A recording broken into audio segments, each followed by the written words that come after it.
Welcome to a very special edition of Medical News Network, your trusted source for the medical and dental information you need to know. I'm Mike Wittgenstein, and thanks for joining us. We've brought our cameras to Palm Desert to the office of Dr. Leonard Feld, a doctor we first interviewed in studio a few years ago to find out the latest in TMJ therapy and treatment. Dr. Feld, thank you for joining us. Thank you. Now, since I talked to you a few years ago, you had offices in LA, you've had offices in Tucson and Northern California, and you've now opened what I must say is a very beautiful office here in Palm Desert, California. Why Palm Desert? I've been in the desert, in the valley, for about You own a home here, it's my understanding. Yeah, about 28 years. Okay. And so I've been here for a long, long time. Let's get into actually TMJ. What is it? Again, how does it work? How does it affect people? And you and I've had this discussion. When I first talked to you, and you'll remember I first talked to you in studio, you pointed out that one of the assistants there, you walked in, looked at her and said, she's got this problem, this problem, this problem, and her jaw dropped. And I kind of looked at you funny because I will tell you, it sounded like, and we've heard other hocus pocus, circus magic, because you don't give anybody any drugs.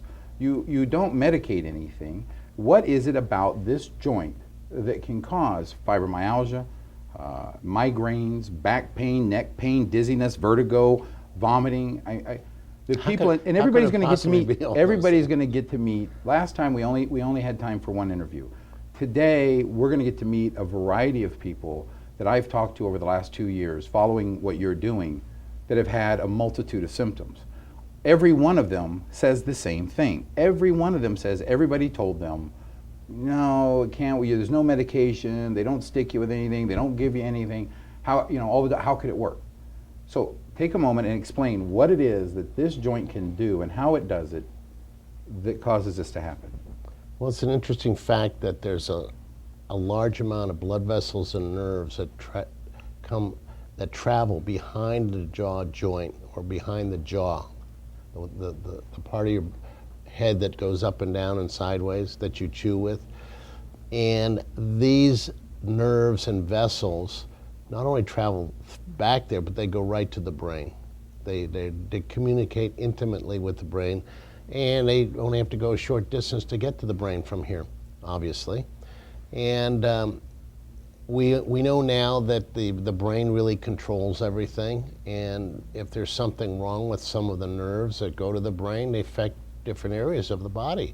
So we have these different symptoms, and one of the things that makes this science very, very difficult for a lot of the doctors is that there's a plethora or a lot of different signs and symptoms associated with this, and not everybody has the same.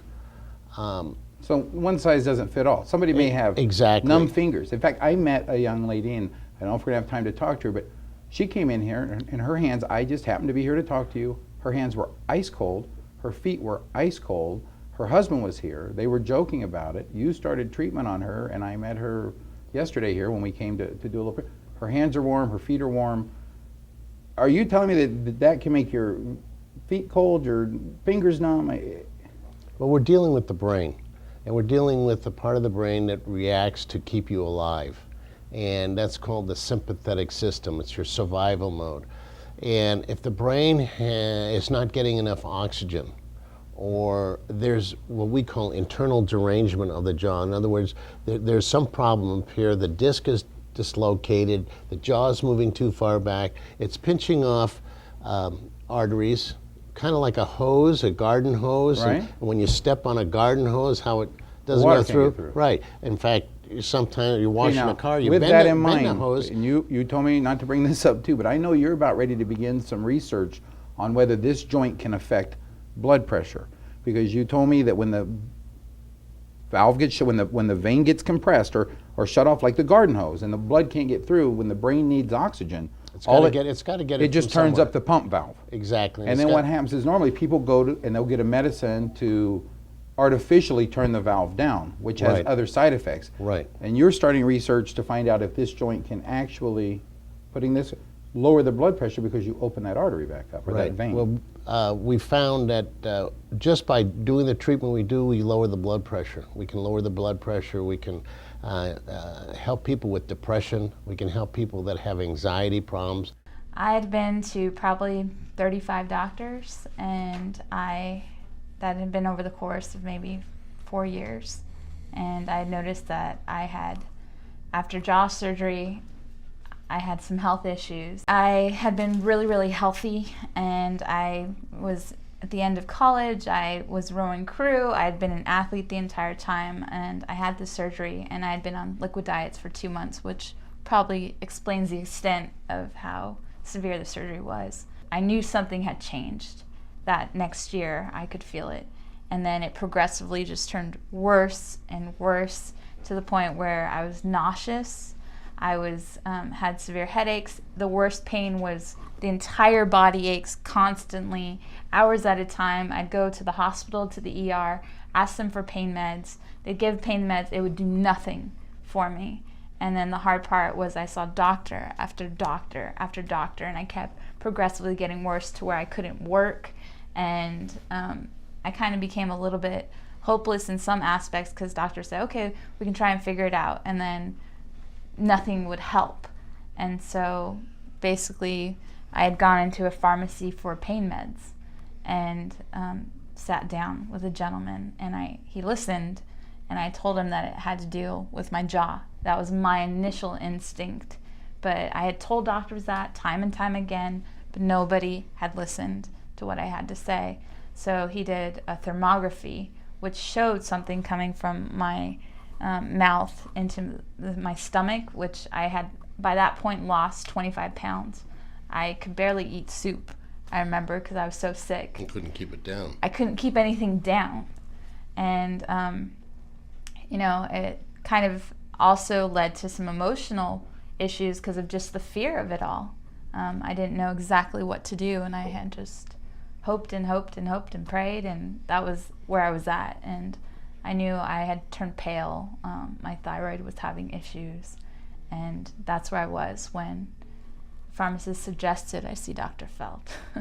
I was suspicious at first when I went, simply because I'd been told by so many people, I can help you.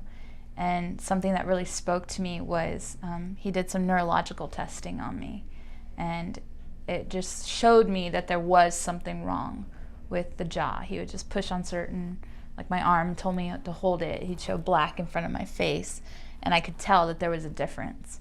So because of that and just his compassion.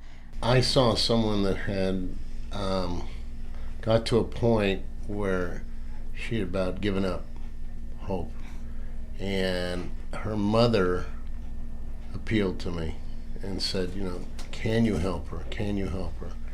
And at the point where she was, I really didn't know. I knew what the problem was, but I didn't know if I could help her. But if I told her that wouldn't have worked. So I had to tell her that, I think we can help you. We've helped other people, maybe not in the same situation as she was at, because it was a physical problem, and she had all the structural damage that was done. And for being so young, having all these problems, it was a little bit scary for me. Usually you see someone the shape that she was in, probably 75 years old. Dr. Feld to me has represented a doctor with compassion who listens to the patients, and he'll tell you whether he can help you or not. I don't believe he gives false promises of any kind, which I appreciated, because I feel that I had met so many doctors who just literally were like, sure, I can help you, and didn't really know if they could help. And so with Dr. Feld, I've really felt like just a personal connection. I could connect with him and really tell him what I was thinking. And I remember even the first month when I had been so bad, and it took a while for this to actually take effect, and Dr. Feld kept saying, well, it's not going to happen overnight because it's taken you years to get to this point. And sure enough, it started to help after that. And there were still times, like I said, that he had to look at me and hold my hand and be like, okay, Angela, we are getting through this. And I remember that, and that's something about him that I'll remember.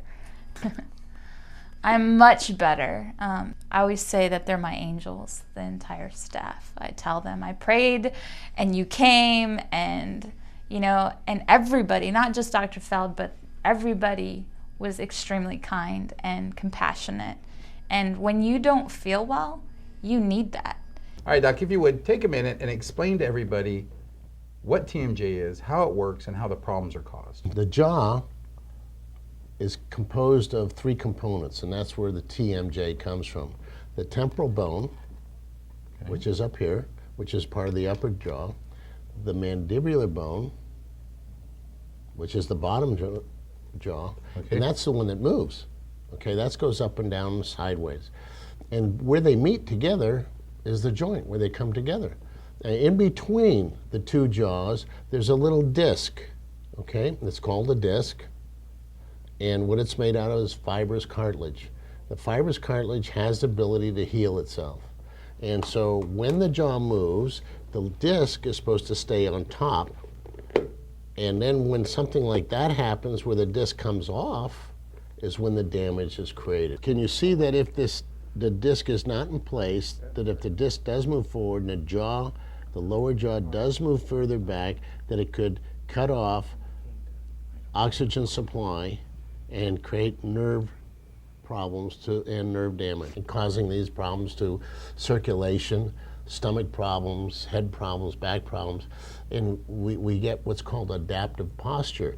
People start turning their head and shoulders to adapt to get rid of the pressure that's being caused on this joint, and then we have back problems due to the brain trying to get position to get circulation back to the brain. And then normally you would go to the doctor and he would give you medication for the back problem when he never fixed the... Absolutely. If you have a headache and a migraine, who are you going to go see? You're going to see your MD, your doctor. If you have back problems, you're going to go see a physical therapist or a chiropractor or something like that, and to adjust that. If you have dizziness and earaches, who are you going to go see? Well, you're going to see your ear doctor, your ear, nose, and throat specialist. Well, rightfully so. You should see them. But they're just looking at the ear. The other one's looking at the neck. The other one's looking at the eyes to see if there's dizziness, if there's something wrong with the eyes. And when they don't see anything, but your patient still has these problems, they just don't know what to do. What's interesting, because you mentioned surgery, is that we have doctors that have been doing this for 40-some years, helping people with their back aches, neck aches, shoulder pain, fibromyalgia, pain with dizziness, migraines, and relieving all these symptoms without surgery and without medication by a simple appliance that we put in their mouth. So it's not like it's hasn't been done, and it's not like we're doing it, and we've got all the literature and we've got the documentation on that, and we've been doing it and doing it successfully. About 25 years ago, I was sitting at a stop sign waiting for the light to change when a gravel truck rear-ended me. And from all this time, I've had this terrible neck pain. I've gone for massages, I've gone to chiropractors for all these years. Last summer sometime, I noticed this funny clicking in my jaw, and it bothered my eyes.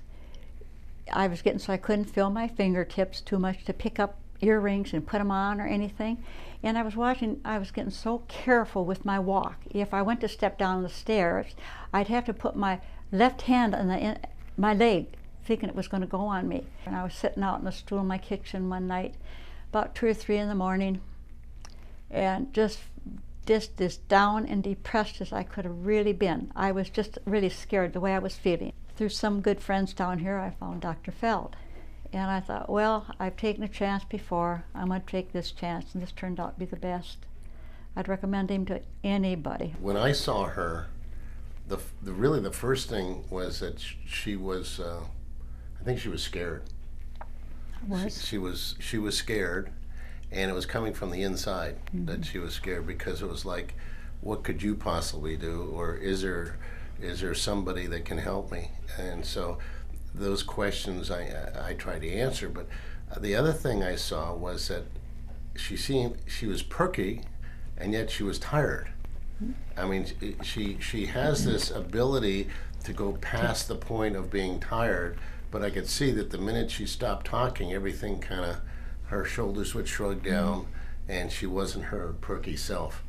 People like Betty tend to adapt to the situation, and she just does the best she can with what God gave her, and that's the way they look upon it. Except In Betty's case, she knew something was wrong, so she sought help. Well, he is so different than anyone I've ever been to as far as medicine. You could tell he has a feeling for people, and he's here to do a job to help you. And he didn't rush us or anything that day. And that's very unusual. You know, you usually say hi and goodbye, and that's it. Take a pill and go home. And I'm not into pills. I did a physical exam, and I looked at some things, and I looked at her mouth, and then I checked a few things, and I palpated her and touched certain muscles, and a couple of them were on fire, and they hurt her. We took the x-rays, we found all kinds of things that weren't good, and we didn't like them, and Betty wants to fix them. So Betty has been a very good patient, and in a very short time, we've seen incredible results. She's always smiling.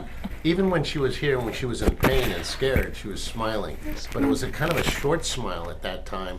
It wasn't the big smile you see now. I didn't dare smile, it hurt. Yeah, but she was having all these different symptoms, and you wonder, and even I do today, how could all these different things be from one thing wrong for the position of the jaw? But that's the way it works. And they always told me it's just old age. I won't accept that. Old age. And that's what well, you got to consider your age, Mrs. Peterson. Yes. No, I don't have to accept it. You know, the more I talk to people and the more I talk to you, I keep hearing the same thing from your patients over and over, that it's all about structural problems, that you can't medicate a structural problem.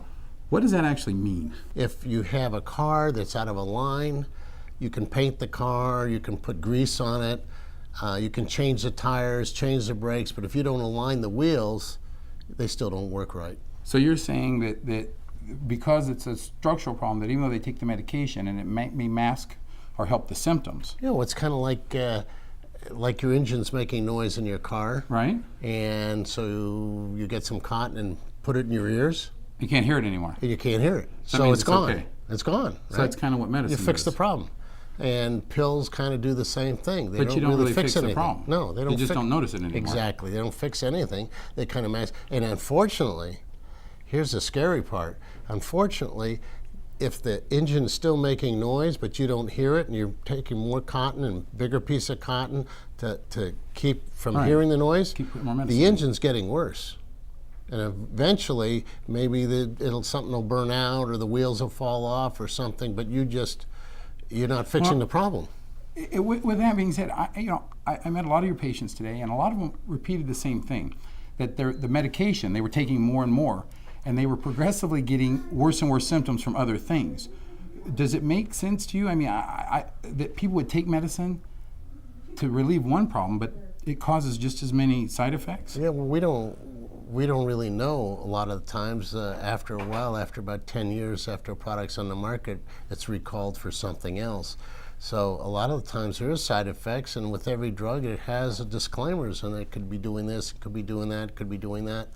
And so, yeah, you're masking the problem, you're not fixing the problem, and I don't really do anything. I don't treat symptoms, I try and fix the problem. I was diagnosed with H. pylori.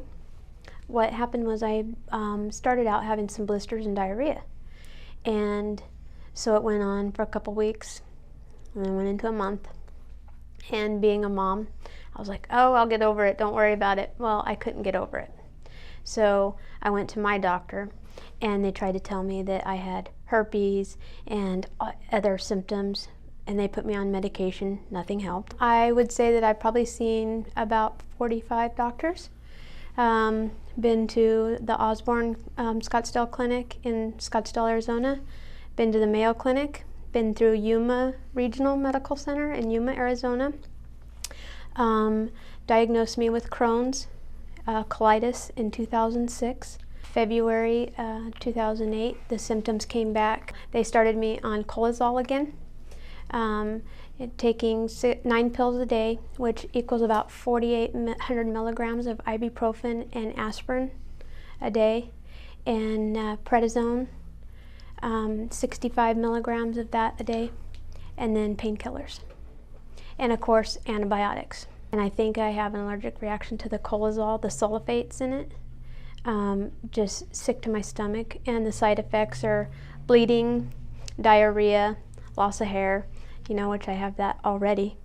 So it really doesn't help. And prednisone makes you swell up and, of course, puts you on a roller coaster ride. I saw a very sick lady. She was very sick. She was gray. She had no color whatsoever. Her circles, she had like 3 circles blending into one huge one.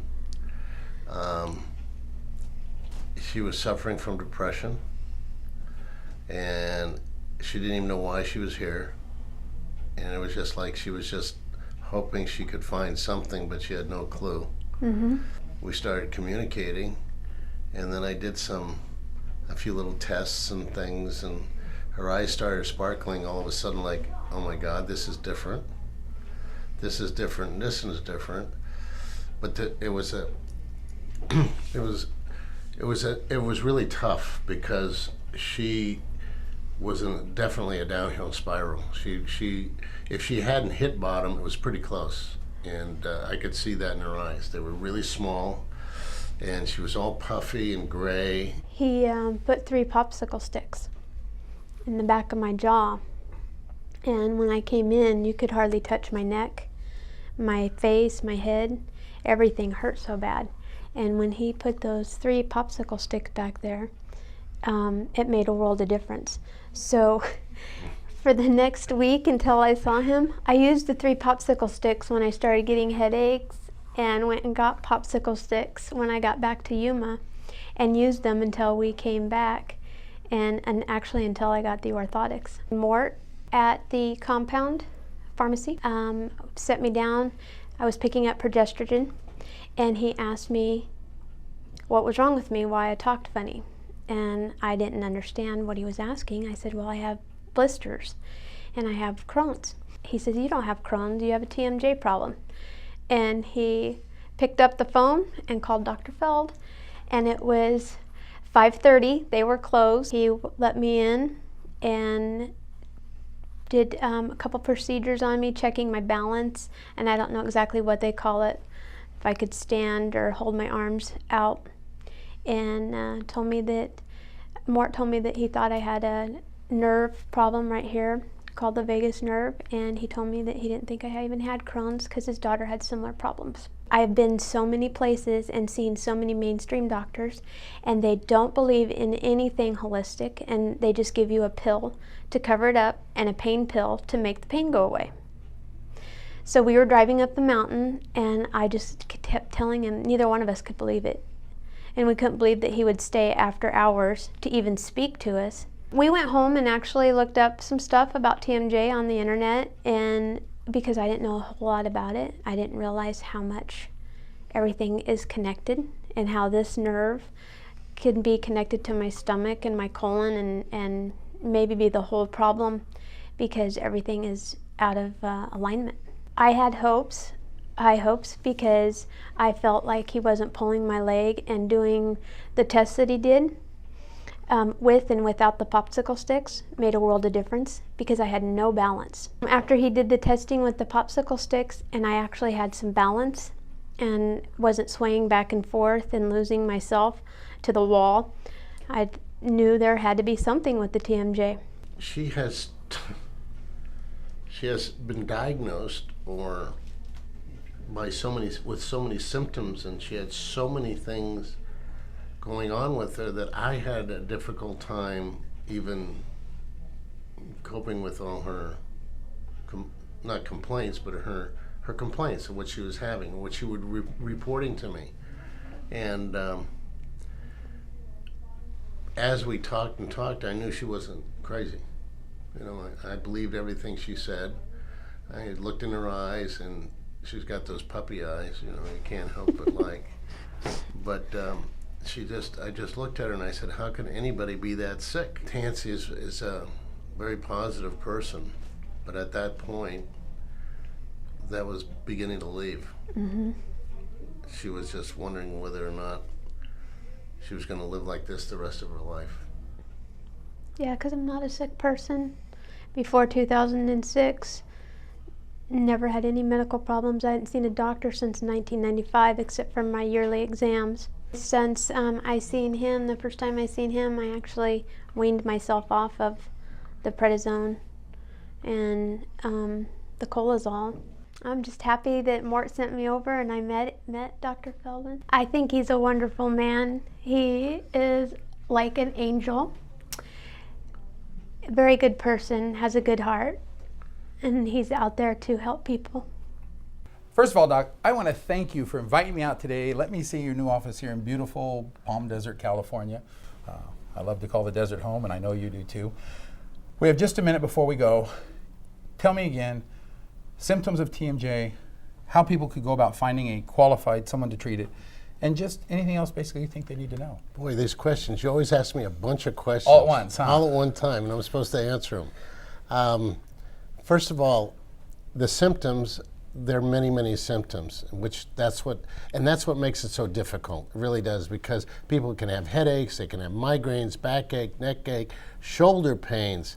They can be dizzy, hearing ringing in their ears. These are all symptoms. Fibromyalgia. You said fibromyalgia. Fibromyalgia. That's muscle pain all over the body, and when we don't know what to do about it, we call it something. So that's something. Vertigo, dizziness. People get dizzy and they lose their balance. That's another thing that we work on. These are all things that we can help. Not that we have the answers for everything. Well, you keep saying we, and I want to make sure that everybody fully understands.